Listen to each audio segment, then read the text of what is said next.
আসসালামু আলাইকুম রহমতুল্লাহি ওয়া বারাকাতুহু তাকাব্বালাল্লাহু মিন্নি ওয়া মিনকুম জামিআন ইনশাআল্লাহ কুল্লু সানা ওয়া আনতুম তাইয়িবিন ওয়া ঈদুকুম মুবারাকুন জামিআন। সবাই কেমন আছেন? আলহামদুলিল্লাহ আমিও খুব ভালো আছি। তো আজকের এই ভিডিওটা হচ্ছে আমার ঈদের দিনের মানে আজকের দিনের ভিডিও। তো এই ভিডিওটা যে আমি আজকেই আপলোড দেবো এটা আমি ভাবতে পারি নাই। তো শুরু থেকেই শুরু করছি। আমরা সকালে আজকে ঘুম থেকে উঠতে একটু দেরি করে ফেলছিলাম ফজর নামাজের জন্য। তাড়াহুড়ো করে ফজরের নামাজ শেষ করে মসজিদে চলে আসি। মসজিদে আসতে বেশি দেরি লাগে নাই, বাড়ির পাশেই মসজিদ, তার কারণে আমি আর উম্মি চলে আসছি মসজিদে আসার পর আমরা বসে বসে তাকবীর শুনতেছিলাম। একজনের পর একজন তাকবীর দিতেছিল, এই তাকবীর শুনতেছিলাম আর ঈদের নামাজের জন্য অপেক্ষা করতেছিলাম।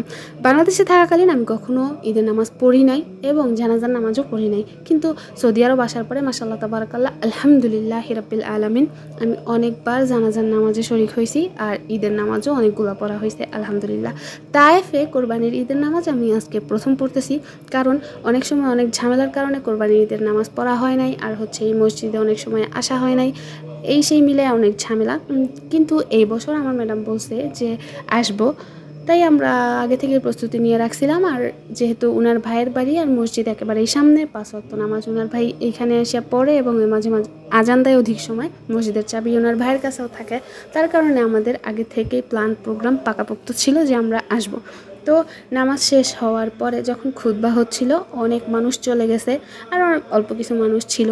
আমি একটু পুরুষদের ওইখানে ভিডিও করতেছিলাম উপর থেকে, মহিলাদের ওইখান থেকে আর কি একটু খোলা ছিল যেখান থেকে নিচে দেখা যায়। তো এই ভিডিওগুলো করতেছিলাম আমি। খুতবা দিতেছি, ইমামকে খুঁজে পাইতেছিলাম না, এইটার ব্যাখ্যা একটু পরে দিতেছি ইমাম কই আছে, আপনারা যদি পান তাহলে একটু বলেন কই আছে।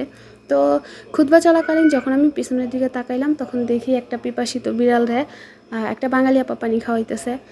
আমি যখন আজকে এই মসজিদে গেছি তখন দেখছি যে আমরা প্রথম কাতারে ছিলাম, পেছনের কাতারে অনেকগুলো বাঙালি আপা, কিন্তু তাদের সাথে কথা হয় নাই, তারা 4-5 জন একসাথে ছিল। আমি আর তাদের সাথে কথা বলি নাই কাতার থেকে ছুটে এসে। এই বিড়ালটা দেখে আমার বাংলাদেশের কথা মনে পড়লো যে বাংলাদেশের যদি এই বিড়াল মসজিদের ভিতরে ঢুকতো তাহলে কি করতো, অথচ দেখেন বিদেশে কী সুন্দর। তো যাক আলহামদুলিল্লাহ, খুতবা শেষে আমরা 2 রাকাত নামাজ পড়ে বের হয়ে আসি ওনার ভাইয়ের বাসায় আসার জন্য। বাসায় আসার পরে আমি যেই ভিডিওগুলো করছিলাম ওইগুলোরই দেখাইতে যাইয়া লেট হয়ে গেছে। তারপরে আমি তাড়াহুড়ো করে একটা খেজুর আর একটু কাহুয়া খেয়ে নেই, যেটা সুন্নত মোতাবেকে পড়ে। তারপরে নাস্তা রেডি করা শুরু করি। আর হচ্ছে পুরুষের নাস্তা আলাদাভাবে দিয়ে দিই, আর আমরা যারা মহিলারা ছিলাম তারা টেবিলে বসে নাস্তা করতেছিলাম। নাস্তার মধ্যে মানে এই যে আমার 1 বালতি চা না হলে তো আমার চলে না, যেহেতু সকালে ঘুম থেকে উঠছি, রাতে মাত্র 2-1 ঘন্টা ঘুমাইছিলাম, তো চা তো আমার লাগবো। তো আমি এই যে বালতি ভরে চা নিয়ে নিছি, আর হচ্ছে অনেক কিছু ছিল নাস্তার জন্য, কিন্তু আমি ভিডিও করার জন্য জাস্ট আলাদা একটা প্লেটে এইভাবে হালকা কিছু নাস্তা নিছি। এখানে পনির ছিল আর হচ্ছে বাটার ছিল আর হচ্ছে অলিভ আর হচ্ছে ডিম। তো আমি এগুলো যখন প্লেটে নিচ্ছিলাম তখন আমার ম্যাডাম বুঝতে পারছে যে আমি ভিডিও করার জন্য নিতেছি। আমার ম্যাডাম হাসতেছিল, আর হচ্ছে একটু পরপর যখন আমি খাচ্ছিলাম আর একটু ভিডিও করছিলাম তখন আমার ম্যাডাম বলতেছিল বাস খালাস উইশ তো উইন ইনতি। তখন আমার ম্যাডামের ভাইয়ের বউ আর কি, উনি বলতেছিল থাক ও করুক, ওর যা মনে চায়। তো আমি প্রথমে মানে কী যে বলে নাস্তাটা শেষ করি, নাস্তা শেষ করে আবার আমি রান্নাঘরটাও গুছাইছিলাম। তো এটা হচ্ছে ক্রিম আর হচ্ছে মধু। এই বাসায় ওনার যে বাসায় আমি আসছি এই বাসার যিনি পুরুষ উনি আমাকে সবসময় মধু বলে ডাকে।